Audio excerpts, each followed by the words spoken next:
Okay, here we go. So yes, hello. Thank you for joining. For those of you who don't know me, I'm Stefania. I'm a Paraguayan European psychologist and holistic well-being consultant. I support men and women in keeping them in track with life towards a better future. So I offer a space for people to examine their life, their feelings, their health, anything they need help and support with, to find happiness. So today's workshop is on emotional health. Last workshop was on the mind-body immunity. And if you missed that and want access to it, you just have to write me and I will send it to you. It's all open for everybody. So what is emotional health?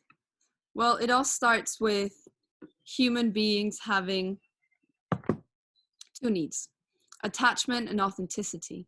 Attachment is our innate drive to be loved, to be cared for.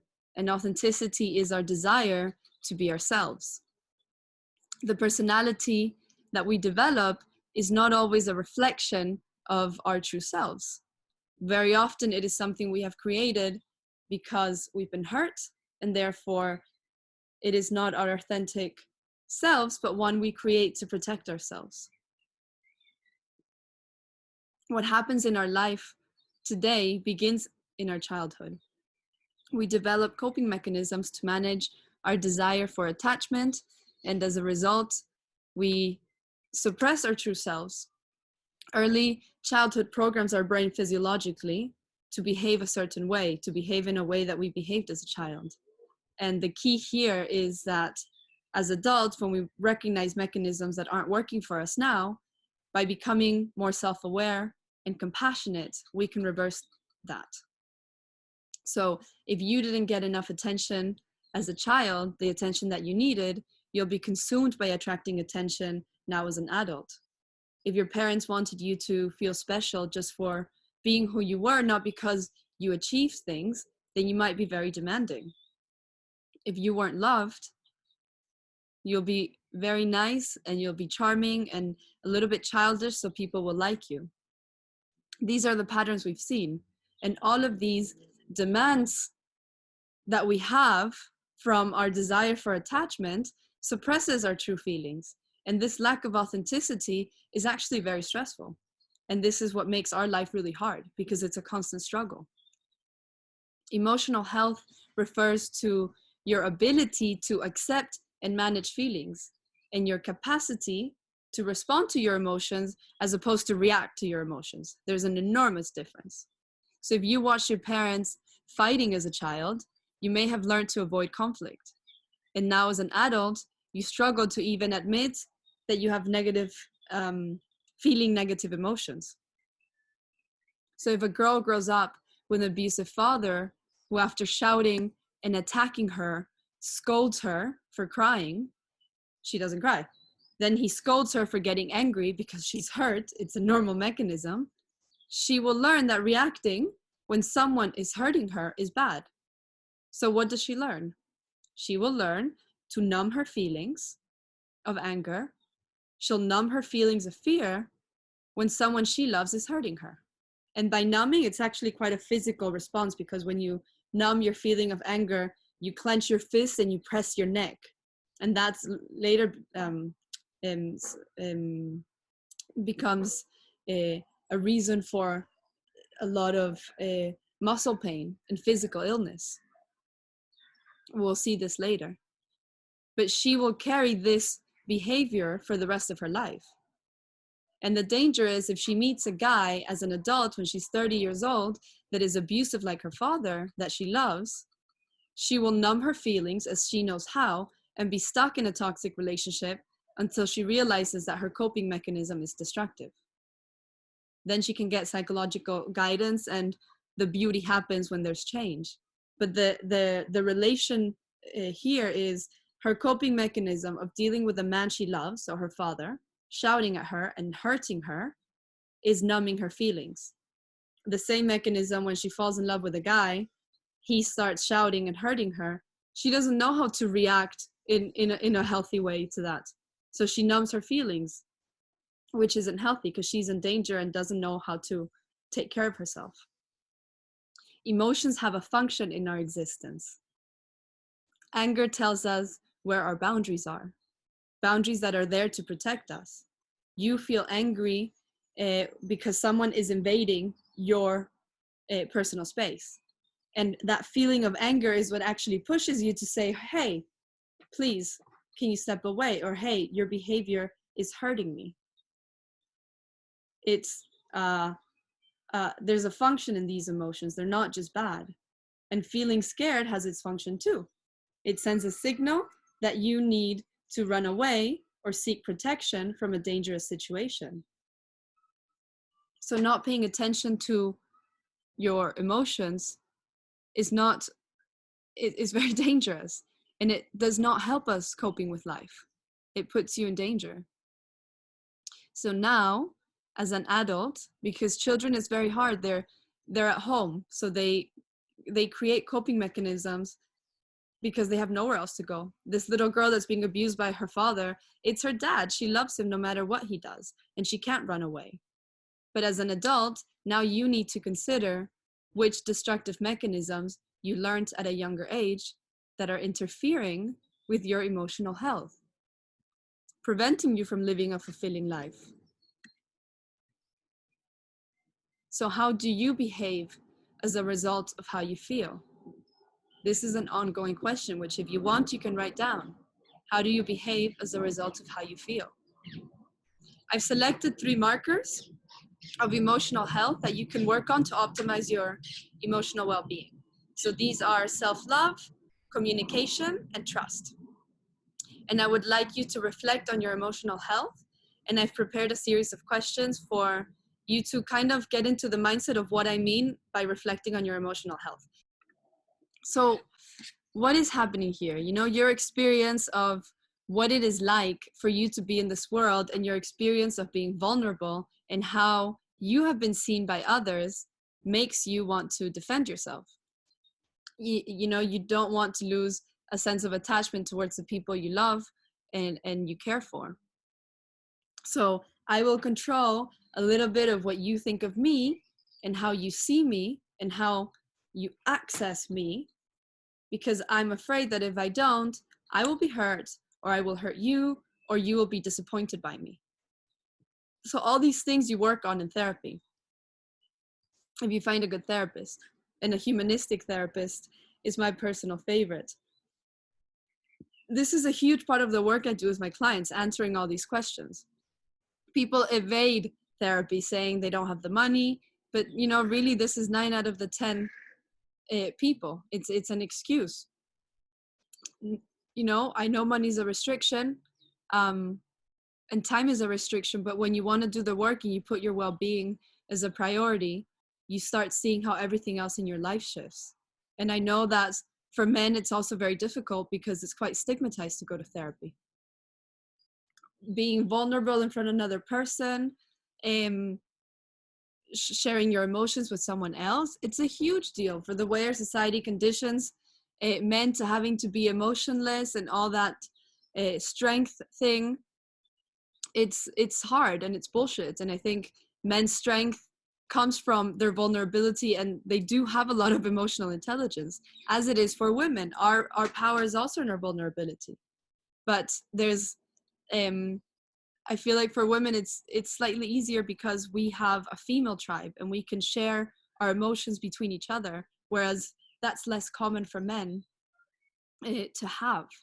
And there's there's other problems for women. There's also the idea that if you go to therapy, there's something wrong with you.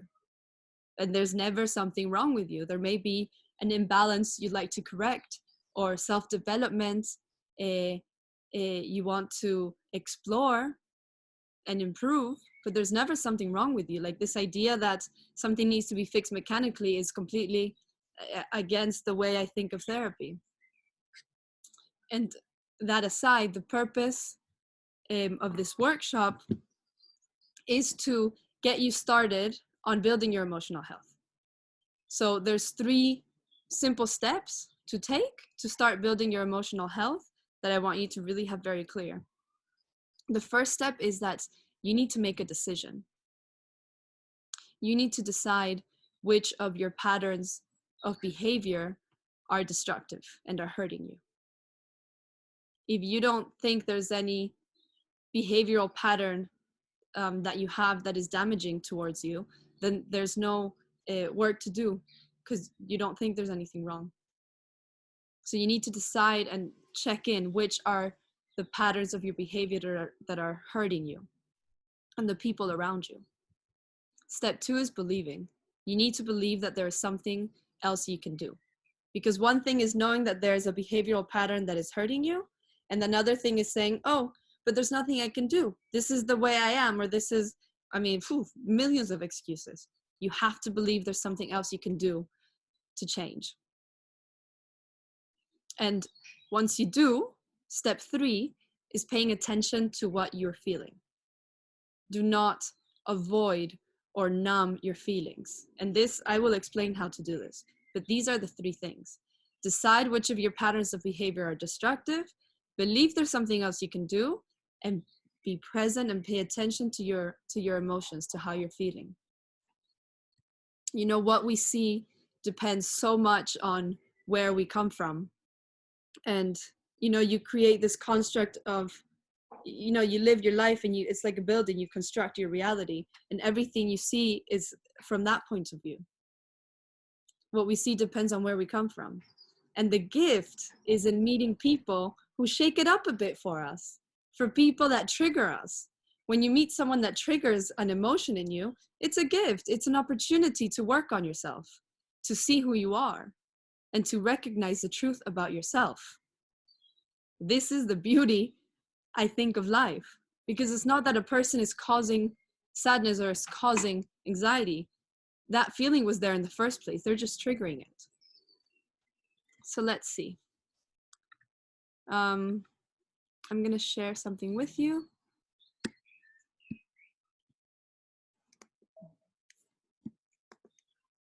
So this is the question for you. Will you seize the opportunity to work on yourself when you're being triggered by someone? Or as soon as the moment is over, are you going to go back to escaping reality? When you escape reality, you're just burying your head in the sand. And the problem doesn't go away. The problem is still there. And then it accumulates. And then you get older, and suddenly there's a crisis. So the next step to take to get emotionally healthy is to work on the markers that we looked at together before. Self-love, communication, and trust.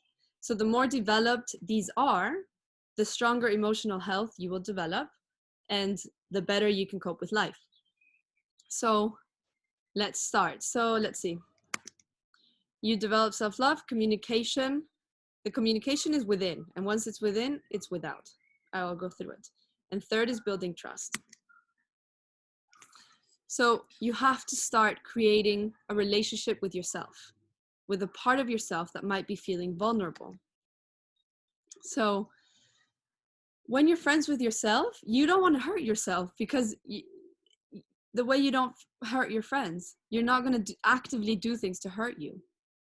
So this is my invitation for you. It's a little bit challenging, but I have faith in you. When you look in the mirror, say nice things to yourself. Hopefully you brush your teeth twice a day. And if you brush your teeth once a day, I recommend twice, but then you can do this exercise once a day. When you brush your teeth, make a habit of saying nice things to yourself, about yourself, in your head, if you out loud between the teeth if you want, but make a habit of it. Things you've achieved during the day, you can name them and congratulate yourself. And if it's difficult, because it can be very difficult, to be looking at yourself and saying those things, grab a photo when you were little and you were feeling vulnerable and put it in the mirror. It can be when you were 6, when you were 7, or if, being 13 was a really tough time, a picture when you were 13. But start creating a relationship with yourself, with that part of yourself that might be feeling vulnerable, whether it's a child in you or the teenager in you who needs your adult self to nurture them. And you can let me know how it goes. So communication is the second one. Communication begins by knowing who you are and being aware of how you feel. There's a beautiful saying by the Zen people, and they say, seek out your face. Seek out your original face. Find out what is your authenticity. Who are you? Instead of identifying yourself with an idea of yourself, think of, what your feelings are, what your experiences are like, what your actions are like. Be curious about yourself. Don't divide your life between what you think you are or what you would like to be or how you like to be seen and what you really are. You need to discover what you really are to live authentically and from a more balanced center. Otherwise, you're always struggling. So the key questions here is, how can you discover who you are? How can you become aware of what you're truly feeling? And I'm not saying the advice I'm going to give you now is going to solve all your problems, but it's going to get you started. And the answer is with complete acceptance of an experience as it is, without judgment.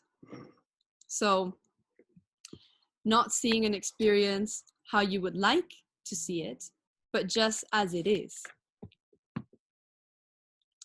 Let's use an example. One of the questions I asked before was, are you able to put your disappointments into words that allows another person to see your point of view? Or do you internalize your feelings of pain or discomfort? And this is a question that a lot of people said they internalize their feeling of pain or their discomfort. The majority of you internalize. So let's say you happen to be in a situation where you are not able to put your disappointments into words, and you ended up keeping that feeling inside, that discomfort inside. So there are many things you can do badly to avoid that behavior, but I'm going to show you what a healthy way of dealing with this situation is like. I will give you an exercise I usually do with my clients, but I think that if you do it on your own, you can also see some benefits. So something happened with your friend or partner, you feel disappointed, you don't express yourself, and end up feeling bad or uncomfortable inside. When you have time alone later that day, sit down in a comfortable position and hang out with yourself. Be present with yourself. Start by paying attention to the thoughts that you're having in your head in relation to the situation with your friend or partner, and simply listen to the thoughts you're having. All of the thoughts. Listen to them, no matter how outrageous they are. And once you listen, you whisper them out loud. You whisper, then you say them out loud a little in a higher tone, then in a higher tone, until it reaches your normal tone of voice. So from a soft whisper until your normal tone of voice. And then ask yourself, is your voice strong or weak? Is it harsh or mellow? Is your voice, is it judging? Are you angry? Is it a pleading tone? Does the voice, this is very important, does the voice sound like anyone you know? It could be that it sounds like your father, it sounds like your mother, it sounds like your sister, anyone you know. If you wanted to say these thoughts to your friend or your partner, what would you say and how would you say it? And you can think about what your friend would say in return. And this is also really important. Try to imagine what your friend or partner must be feeling instead of focusing on the way they behaved. So many times you say, oh, she behaved like this, she did this, this, and that, and I don't like it. And okay, acknowledge those thoughts. That's fine. Everything goes. Nothing's bad. But also, instead of focusing on the way she behaved, try thinking of, the way she was feeling that maybe caused her to behave that way. When you put an experience into a dialogue, each side of the conflict contrasts with the other, and it clarifies it. So in the long run, it allows you to clarify your conflicts. And as you become more deeply aware of your thoughts and feelings, change will happen because you're changing the mechanism. Usually we are unbalanced because we identify mostly with one side. There's so much weight on this side of the conflict. You're not even seeing this one because it's too high up. And when both sides become clear, because you start thinking of this one, you suddenly become more balanced and centered. So then you act from this balanced center because you have both information. And you don't act, you don't act from this side, you act from this one. And when the conflict is resolved in your head, all that energy that has been locked up in the struggle between the opposing sides is released. And this energy becomes available. You waste so much energy thinking about the other person, what is this? And this is really heavy. Suddenly it's here. You have this energy that transforms into clarity, that transforms into increased vitality, into a sense of strength and power. And this is when I say that your ability to deal with emotions has a direct impact on the way you cope with life, this is what I mean. This new sense of clarity and strength and power that is now available will allow you to cope with life and live a more pleasant life, knowing better who you are and to deal with conflict. So what happens? The first time it happens, you have to wait later when you're alone in your room, and you can do this. But slowly, you're implementing a mechanism to deal with your thoughts and your feelings that you didn't do as a child. So you change the mechanism of how you deal with situations. And slowly, you'll be able to implement this thought process right in that moment when you are in the conflicting situation with your friend or partner. And it just happens, but you have to cultivate it. Another way to increase your awareness, for sure by meditating, but we all know that. So I want to give you some practical advice. Another way to increase awareness is by asking yourself, I love this one, how you would respond to a child that was feeling what you are feeling. So what does this mean? If there's a little boy who's feeling really sad, what would you do? What would you say to him? First of all, you would treat him with compassion. You'd be calm. You would ask him what's going on. You would ask him, hi, little boy, what are you feeling sad about? You would stay with them. You wouldn't ignore them. You would definitely not ignore the boy's feelings. So the attention is also the biggest part of it. So I invite you to bring that compassion that we have for children and for that little boy, bring that compassion and attention to yourself to increase your awareness and pay attention to your emotions. Don't ignore them, because you wouldn't ignore little boys. The last marker was trust. And this is a big one, because we all want security for the future, but security cannot be guaranteed.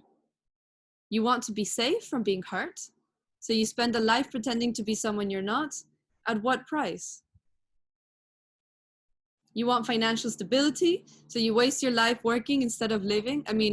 Many of you love your job, and that's a blessing. But, many of you also are doing a job that you don't like. What, for financial stability? So security is not possible, and it's not natural. With the desire for security in the future, you are actually destroying your present, and your present is the only life you have. You have to learn to trust. And there are 2 ways I can show you to do this. The first one is by writing down how many aspects of your life are being dominated by your need of security. So you can write the following question down and reflect on it. How many of my dreams and desires are being imprisoned as a result of my need for security? How many of my dreams and desires are being imprisoned as a result of my need for security? Reflect upon this. You will get a lot of awareness from this. And the second one, to learn to trust, is discovering what your fears are. You know, many times we don't stop and think what our fears are and ask ourselves. And it's a huge question because it's a big one. This is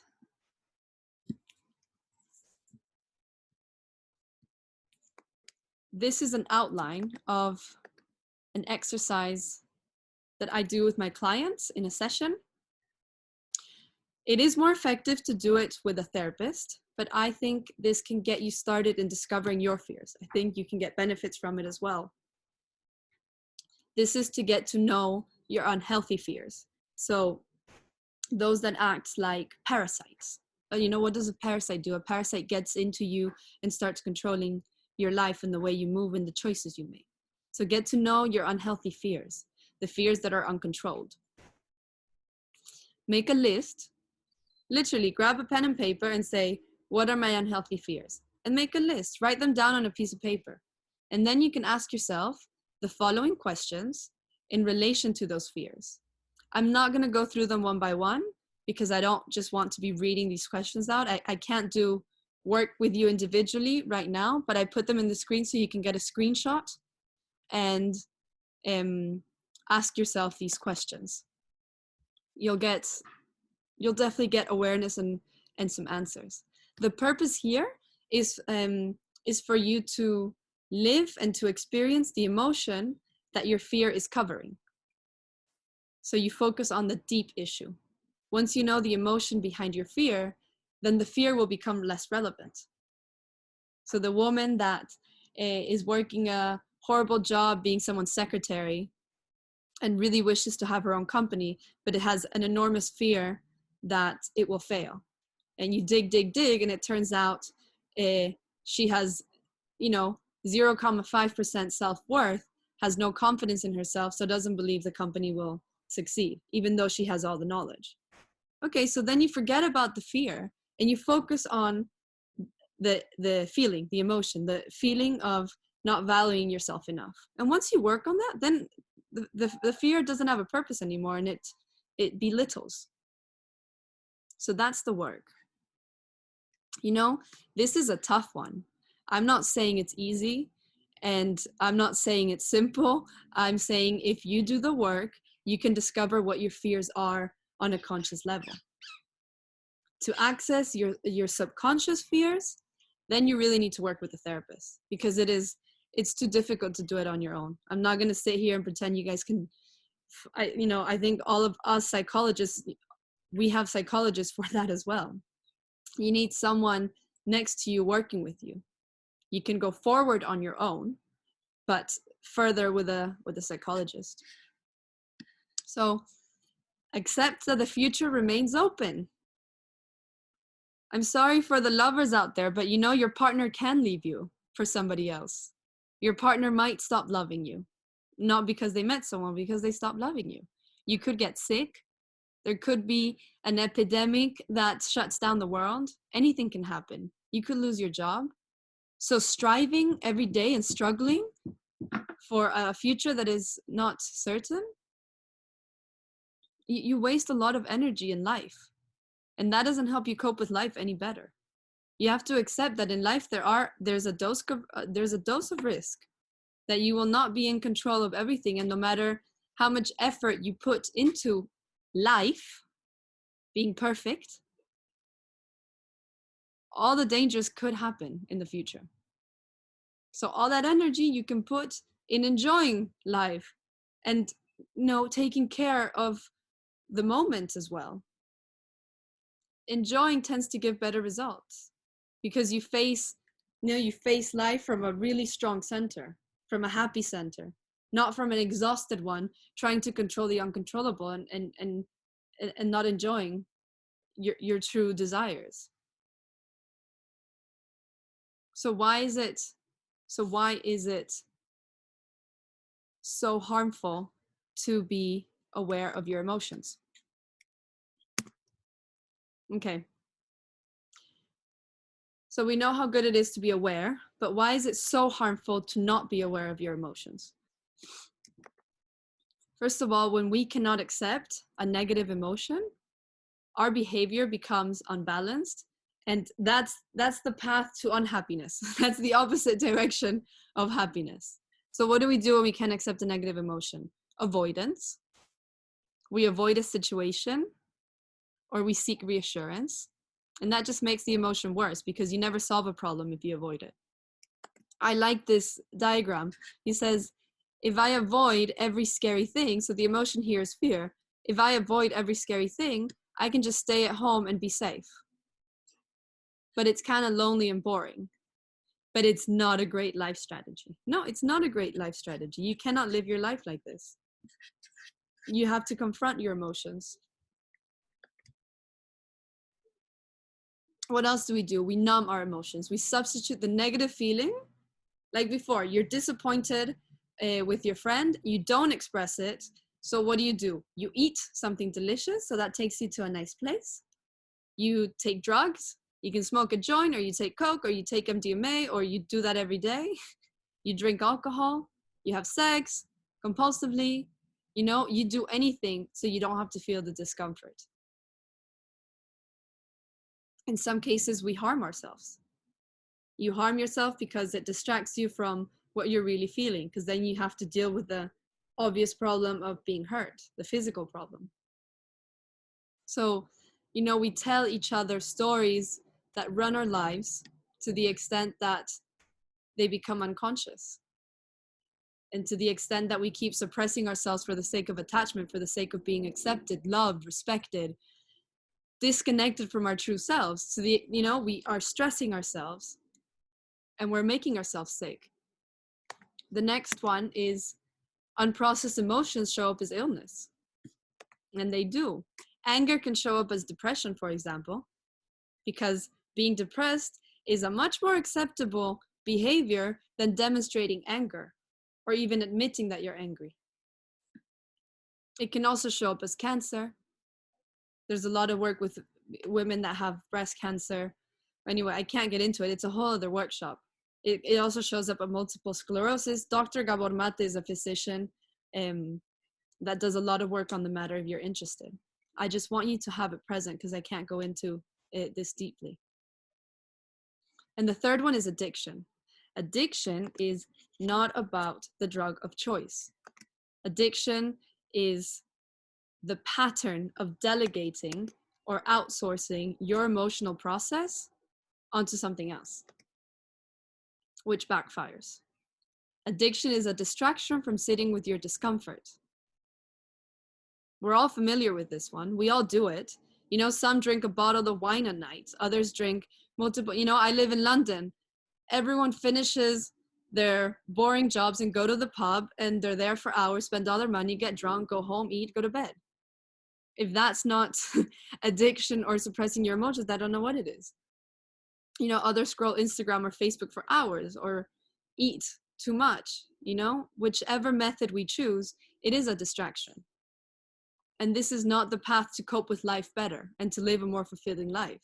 Our Western world is designed for us to distract ourselves from ourselves. And I say we because I do it too. I'm not criticizing, I'm pointing out. There's a misconception that happiness comes from the big choices we make in life. And I think this is wrong. Happiness comes from the choices we make on a moment-to-moment basis. You have to make the choice to stay present, to be fully present, to share what you are feeling honestly with another person, to strive for authenticity. Be aware and in touch with your moment-to-moment experience. It's about awareness, it's not about avoidance. Hans Selye is a stress researcher, and he says that in the modern world, stresses are mostly emotional. And the biggest stress of all is trying to be something other than who you are. So you must get to know who you are and be who you are. And now you have tools to do so. So, you develop self-love, befriend yourself. You get to know who you are and what you're feeling through awareness and compassion. I've shown you how. You build trust by discovering what your fears are and reflecting on your needs for security. I've hopefully you've written down the questions. And last, you get a good humanistic therapist. I am here for you. I want to support you. I decided to start doing these workshops because I have a lot of valuable information that can transform your life. And I know not everybody has access to a therapist, and not everybody has an access to a holistic health practitioner, consultant, or whatever. So through here, I can give a lot of people support at the same time. And this is, this is great. I feel this is my contribution to society. I can't do individual sessions for free. And if you want to work with me, I'm here for you. Like, I have a consultation. Do I have a consultation price structure? I have programs where we go through like nutrition and health and psychotherapy. I have other programs that are just nutrition and health. And I have another way of working, which is session by session basis. I have a fixed price on my website, so you can look, but I am being super flexible with my clients, because people have come to me with problems and I've just asked them what they could pay, and I have the time now, so I said yes, and I'm doing it by what people can pay. So that's my contribution right now. So yes, there's a consultation price structure. You can email me or WhatsApp me for more information if you want to work with me. Thank you very much to everybody for being here. I really appreciate you joining. I get so much from helping you. I have some favors to ask from you. So if you could like my Facebook page and follow me on Instagram and write a review on my Facebook. I'm not good with this marketing thing, so if you help me, that'd be better. Just write reviews of me on my Facebook page. I think that works. So that I get some information about me for people that don't know me. So that would be nice if you can do that. And I will be in contact with all of you. You know who I am. I'm here to help. So good evening to everybody, and see you next time. Thank you for being here.